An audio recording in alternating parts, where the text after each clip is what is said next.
IT job కోసం try చేస్తున్నారా? Coding ట్యూటర్‌లో ట్రైనింగ్‌తో పాటు స్టైఫండ్ అండ్ 100% జాబ్ గ్యారంటీ. కోల్కతాలో ఆర్జికర్ మెడికల్ కాలేజీ జూనియర్ వైద్యురాలపై జరిగిన హత్యాచార ఘటన ఇప్పుడు దేశవ్యాప్తంగా ప్రకంపనలు సృష్టిస్తున్న విషయం తెలిసిందే. ఈ అఘాయిత్యానికి ఒడిగట్టిన నిందితుడిని ప్రస్తుతం పోలీసులు విచారిస్తున్నారు. అయితే ఈ ఘటన మరవక ముందే తాజాగా మహారాష్ట్రలో మరో ఘోరం వెలుగు చూసింది. ఓ 19 ఏళ్ల నర్సింగ్ విద్యార్థినిపై ఆటో డ్రైవర్ అత్యాచారానికి ఒడిగట్టాడు. ఇదే ఘటన ఇప్పుడు స్థానికంగా తీవ్ర కలకలంగా మారుతోంది.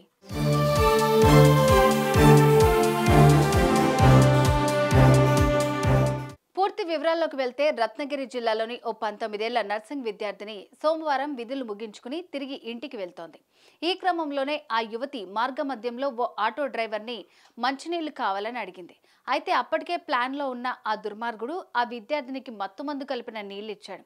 అవి తాగిన ఈ యువతి స్పృహ తప్పి పడిపోయింది. ఇదే మంచి ఛాన్స్ అనుకున్న ఈ దుండగుడు ఆ యువతిని ఆటోలో నిర్మానుష్య ప్రాంతానికి తీసుకెళ్లాడు. ఆ తర్వాత ఆ యువతిపై లైంగిక దాడి చేసి కోరిక తీర్చుకున్నాడు. అనంతరం తీవ్రంగా గాయపడ్డ ఆ యువతి చంపక్ గ్రౌండ్ సమీపంలో వదిలేసి అక్కడి నుంచి పరారయ్యాడు. ఇక ఆ అమ్మాయి స్పృహలోకి రాగానే తన తల్లిదండ్రులకు సమాచారం ఇచ్చింది. హుటాహుటిన అక్కడికి చేరుకున్న ఆమె కుటుంబ సభ్యులు వెంటనే దగ్గరలోని ప్రభుత్వ ఆసుపత్రికి తరలించారు.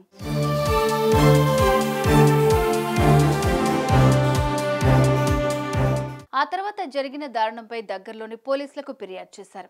బాధితుల ఫిర్యాదు మేరకు కేసు నమోదు చేసుకున్న పోలీసులు దర్యాప్తు చేస్తున్నారు.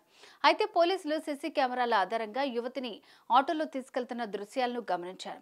ప్రస్తుతం పరారీలో ఉన్న నిందితుడి కోసం పోలీసులు అన్ని చోట్ల గాలిస్తున్నారు. ఈ ఘటనతో స్థానిక ప్రజలు ఒక్కసారిగా ఉలిక్కిపడ్డారు. నిందితుడిని కఠినంగా శిక్షించాలంటూ విద్యార్థి సంఘాల నాయకులు, యువకులు, నర్సులు, వైద్యులు ఆసుపత్రి బయట నిరసన ప్రదర్శనలు చేశారు.